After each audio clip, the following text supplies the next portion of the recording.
Okay.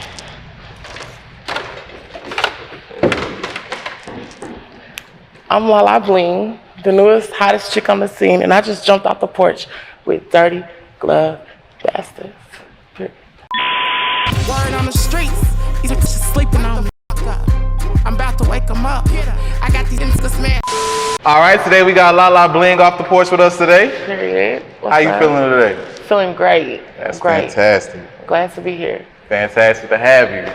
What you out here working on in Atlanta? I'm here promoting first project ever. Miss Rookie. I'm a rookie at this, but I'm true to this. Period. So it's like gonna be my debut project that will be available on all platforms July the 11th. So pretty dope. Pretty excited about it. So yeah. That's hard. How often do you come out here to Atlanta? I come to Atlanta a lot. Atlanta's like a second home to me, for me. I used to live here. I lived here for like a year in the Stone Mountain area. So I'm very familiar with Atlanta. I love Atlanta. That's hard. How does it compare working out here versus working back at home? It's very different. Home is very country, but it is a city, but it's still it's very country compared to here. You know, this is a bigger city. It's more fast, more up-paced, so it's very different. You know. For sure. What's life like back in Lexington, Kentucky, for those who don't know? Life in Kentucky is, you know, like life anywhere else. You know, they got the clubs, they got a hood. I'm from, I live on the north side, so I live in Winburn.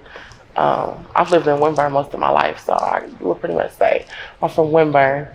And it's just like any other town. You know, it is a little country. You'll see horses and cows and chickens. You will see that you wouldn't see on your normal here. So, you know. No, that's real though. So you grew up seeing all types of horses, cows, cattle, and chickens and shit. Yeah. That's crazy. All the time. Your daddy had a farm? No, my daddy did not have a farm. How would you describe your childhood coming up in Lexington, Kentucky? My childhood coming up, it was great. It was good. You know, we had great times, great summers. It was good. It was lit, you know. Just like anywhere, you know, like your hometown, you know. It was lit. It was love. I love my town, my city. I love it. Shout out Lexington, Kentucky. Yeah, shout out to Lexington, Kentucky. 859. For sure, Dad. Yes. When would you say you jumped off the porch? I jumped off the porch. I'm going to say I just jumped off the porch. Maybe I'm 26, so I just jumped off the porch probably like 2 years ago. Lately, I've been really independent. I've really been, you know, inspired to chase my dreams and do everything that I love, you know what I'm saying? Just going for it. So yeah, 2 years ago. That's real. What would you say is the biggest life lesson you learned growing up? The biggest lesson I learned growing up, don't grow up too fast, you know? Don't grow up too fast, because once you're grown, it's over. It's adult life after that. What would you say is the biggest obstacle you had to overcome in your life? The biggest obstacle would have been losing my grandmother and my father recently. The hardest thing, because those are two of the most important people in my life. Growing up in my childhood, you know, my grandmother was like my best friend. My dad was like, you know, he was a dad, first of all. But he was like my best friend, you know. There's no one I can call to fix anything anymore. You know, I got my mom, who's the best mother in the world. Shout out to my mom in Kentucky. But I just don't have him anymore. You know, your dad is your dad. You know, you can call him for anything. So that was definitely the hardest thing I had to get over. So what's something that you say you feel that you've done since the loss of your grandparent and your father to overcome, you know, such a traumatic time? I lost my grandmother first, and at that point in my life, it's like I hit the pedal, like I hit the gas pedal. It's like, okay, you know what, my granny My granny used to always tell me, you know, she would always say, get it together, get it together. It don't even have to be nothing wrong or nothing going on. She would just say, get it together. You know what I'm saying? And I could just hear her saying, get it together. You know, you got so much potential. You got, you know, so much talent, so much skill. Get it together. Let's go. Let's do this. So after that, you know, I've been going. I have a business. I'm a hairstylist as well in Kentucky, one of the well-known hairstylists in Lexington, Kentucky. So I just went for it. I got my logo done. I became a LLC. I haven't worked a job in over 5 or 6 years. I just been going. I've been working on my music. I've been deep in writing because I write everything. I just been focused, trying to make it somewhere in this world. No, that's real. Yeah. So when would you say you started making music? I started making music legitly, like my first studio session was probably 2 years ago. Yeah. It just came up in my memories on Snapchat. 2 years ago, I recorded my first song. It was called Vengeance, featuring a local artist in Lexington. And that was like 2 years ago. Yep. We shot a video and everything. It reached 12K views on Facebook. It was dope. You know, and that what really inspired me to keep going. What motivated you to get in that booth 2 years ago? Like, you know what? We finna make a song called Vengeance. Like, what was the motivation behind that? I was doing hair with one of my good clients, who is also a rapper in Lexington, Kentucky. Her name's Cash. And I was doing her hair, and I was just sitting there, and I was like, sis, I really think I'm about to start taking my music seriously, you know? And, you know, I always said that to her, so she ain't pay no mind to it, you know? She was like, you really need to. But she never heard me, you know? And I was like, for real, because I got this song in my head. And I was just like, I'm that one bitch, that new bitch up on the scene. And when I spit, I have you wipe your whole slate clean. Pussy niggas think they rapping, but that shit ain't hot yet. And she was like, we're going to the studio right after this, right now. And it's been up ever since. So right after you finished your client, y'all went straight to the studio? We went straight to the studio. No bullshit. We went straight to the studio, laid it down. First try, I didn't notice there wasn't 2 takes. The first take, we kept everything, and which was dope for my first time in a studio ever. It was dope. That's solid. It was real dope. Who would you list as some of your musical influences? Some of my musical influences, definitely Nicki Minaj is definitely the queen in my book. She definitely inspires me. Just everything about how she handles her business in the music industry is just powerful for me. You know, just being a woman in the music industry already, you know, is hard. And she just inspires me because she pushed through all of that, statistics, all of that, and she still remains at the top. Yeah, she's definitely number 1 in my book. So when did you take your music serious? Like, you know what, this is going to be my career path. This is what I really want to do. It had to be after my first song and my first music video. And after that, it's like, it clicked something in me. Like, I couldn't stop. Like, it was like, you know, when you're so passionate about something and you love to do something, it once you start to do it and once you really start to operate in your artistry and in your craft, it's hard to stop. You know, I can't stop. You know, I want it so bad. I'm so hungry for it. You know, I wake up writing raps. I go to sleep writing raps. You know, I'm listening to beats. I'm going to sleep listening to beats. I'm waking up listening to beats. You know, I eat, sleep, and breathe music. You know, even before I started doing music. Even when I was in high school and middle school, when everybody else was taking notes, I was writing songs, literally songs that had titles, verses, and hooks, literally, in school. So once you really start to operate in that and you start recording and you start doing videos and everything start making sense to you and you really start to see your true potential, it's hard for you to stop. It's hard for you to quit. You know, you definitely gonna have your haters. You're the people that's gonna say, oh, she'll never get a record deal. She's a big girl. She'll never get a record deal. She'll never do this. I'm still so passionate about it, and I believe in myself that I'm not quitting. I'm not stopping. I'm determined. How did you get your rap name? My rap name, Lala Bling, is an alter ego of me. It's always been my alter ego. This has been my name. Lala has been my name. It's a nickname for me. And it's just an alter ego. It's a vibe. She's a vibe. She's everything. Her confidence is up here. She don't give a fuck about what a bitch gotta say or a nigga. Period. For sure. She's lit. What's the biggest risk you ever took that paid off? The biggest risk I ever took that paid off. Well, I'd have to say,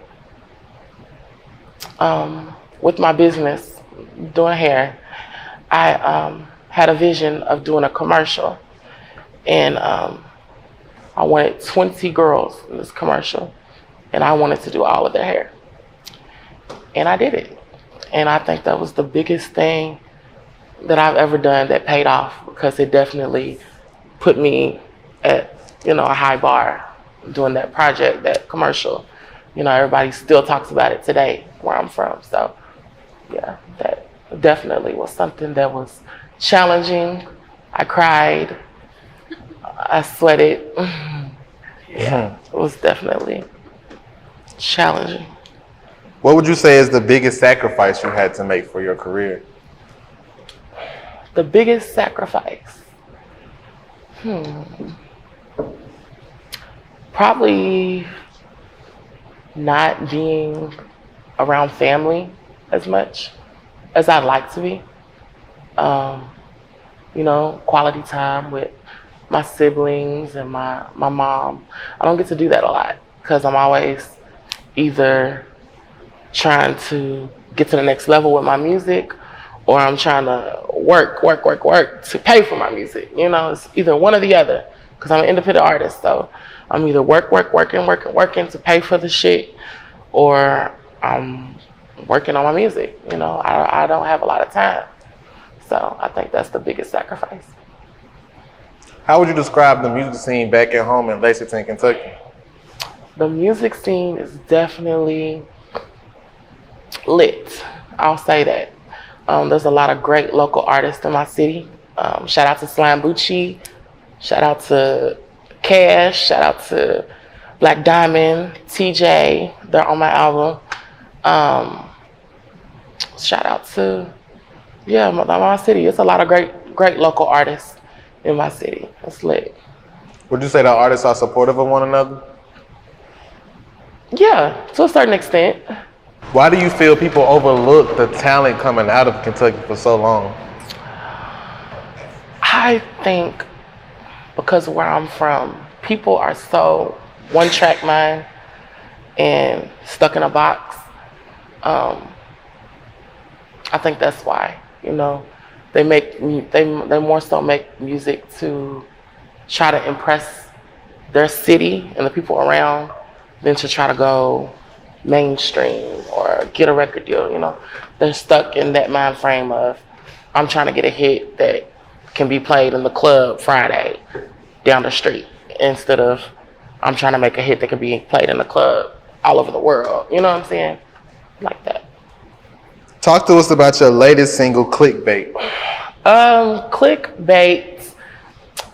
I wrote Clickbait actually when I was on the road from Atlanta to Kentucky. I wrote it on the road. I was driving, writing it. I heard the beat. It was produced by B-Dub. I found him on Instagram, and I listened to the beat, and I immediately, these bitches be in tune. They don't gotta tune in. All in my business. They wanna know what I'm doing. All on the internet wondering who I'm screwing. So I make them sign an NDA before we get to screwing. And that was the hook. And then I just kept writing. It was like word vomit. And I was done. When I got off the road, I went right into the studio, literally. That's hard. So you was that motivated and that inspired. So you I was called like, everybody this a back hit. at home. Yeah, you called everybody back at home like, look, y'all rally up. We finna go to the studio. I got I this didn't shit. call nobody. I was like, I'm going right to the studio. That's I didn't call hard. nobody. Straight from the road to the studio. Motivation. I was just so amped about it. What keeps you so motivated to stay consistent and just inspired? Definitely the passion and the love for it definitely keeps me motivated. Definitely my city. I got great support system there. My friends, my family. And anytime I do a show or anything like that, you know, the feedback, that keeps me motivated, keeps me driven, keeps me going. You know, that other people see what I see. You know, they see the potential, they see the vision, and they get it. You know, that keeps me motivated and going. Talk to us about Rookie of the Year. Rookie of the Year. That is another song on the album featuring Cash, who is a great, great artist. She's a vet in the game. She's been an artist for a while now in my city, and she has overcame so many obstacles and with her health and everything. And so Rookie of the Year was definitely me giving her roses too, you know, because she definitely, me coming in not knowing anything about music, not knowing anything about studios, engineers, producers, anything. She definitely took me under her wing and molded me into a great artist that I am today. So definitely, that song was definitely to give her roses. And we shot the video in my city, out West End, in front of the liquor store, where they have a mural painted of her. We shot it in front of that mural. And it's definitely a dope song. It's a lot of dope songs on the project. That's hard. Yes. So you talked to us about your grind as an independent artist. Mm-hmm. Would you ever consider signing to a major? Yes, it's definitely a dream. Definitely a dream. I definitely would consider it. Yeah, for sure. Why would you consider signing to a major after grinding as an independent artist for so long? Because, you know, this takes a lot of money. You know what I'm saying? So it would just be great for somebody to see me, believe in me, see the vision, get it, and want to invest. You know what I'm saying? Right. That would just be great. Somebody just to believe in you. Yeah. That's solid. We dope. What else are you working on at the moment? Definitely working on this album coming out. And I want to follow up with a mixtape. Because the album's definitely, you know, I would say mainstream. You know, I really tried to make something to where people can see that I can be an artist. I can be on a label. You know, I can write an album and, you know, I can bring that to the table, trying to show, you know, labels and anybody that's looking at me or whatever that, you know, this is what I can do. This artistry shit for real. Yeah, I'm an artist Tell first. Before anything, I'm an artist. And, but definitely soon after this or during this, I'm working on a mixtape that I want to be titled Shit Talking, because I really rap, you know.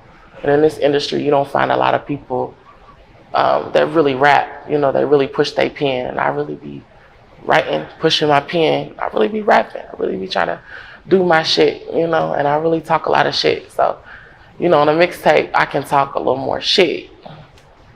Period. No bullshit. What's one disadvantage or discredit you feel people hold over your head about your artistry? It would definitely be me being transgender in the industry. It would definitely be that. You know, that's the main thing that's going to be held on my head, because it's already hard in the industry to be a woman. Mm-hmm. You know, so then it's another thing to be a trans woman in the industry. You know, it's even harder. It's like a double whammy. Like, damn. You know, and statistics say this and say that. And then I'm a big girl at that too. Oh, what does she think she's finna do? I'm gonna show you. No bullshit. So have you had any mishaps or bad run-ins because of your transgender? I haven't. Because I'm a very cool people, respectful, loving. You know, if you don't like me, then clearly you're not comfortable with yourself. So, no, I don't. I go anywhere. Like what? You know? Right. No bullshit. If it's a problem, it's a problem with you. You know. No bullshit. I don't be on bullshit. I'm strictly business about my business. Because at the same time, you inspire a lot of people to be themselves and carry out their own dreams as well. Live your truth, yes. So how's that feel as an artist to know that you actually are delivering to people who are connecting with what you have to say in your image and yourself as a person? It feels amazing because I know that I know what I went through as a kid. You know what I'm saying? Struggling to live my truth. You know what I'm saying? And I know what kids now are going through in the home, and in school, and just in the world, period, in high school, in college. You know what I'm saying? It's hard. So it feels good that I can be on platforms and show other people you can be you in this world. Fuck these bitches. Fuck these niggas. The fuck? If you can say anything to anybody struggling with their identity or struggling with knowing how to be themselves, learning how to be themselves, what would you tell them? Bitch.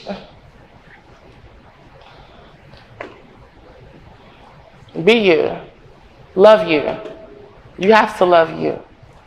You can't live in this world happy if you don't love you. And I mean you. That person that when you go home at night and you in your bed and you take off your wig or whatever you do when you go home, or you untie your shoelaces, that you know, when behind closed doors and nobody's watching, that you. Love that you. Embrace that you know, publicly. That's a different type of love. You know, it feels different when you're able to walk outside and go to Walmart and not give a fuck what the bitch behind you pushing that raggedy ass cart got to say about you. Period. It feels different. You'll feel better. Self-love is important. Yes. Talk that self-love shit. Yes. Self-love.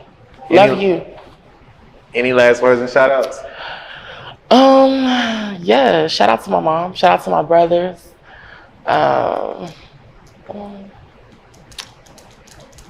Shout out to Ziggy, my engineer, that we've been working on this project.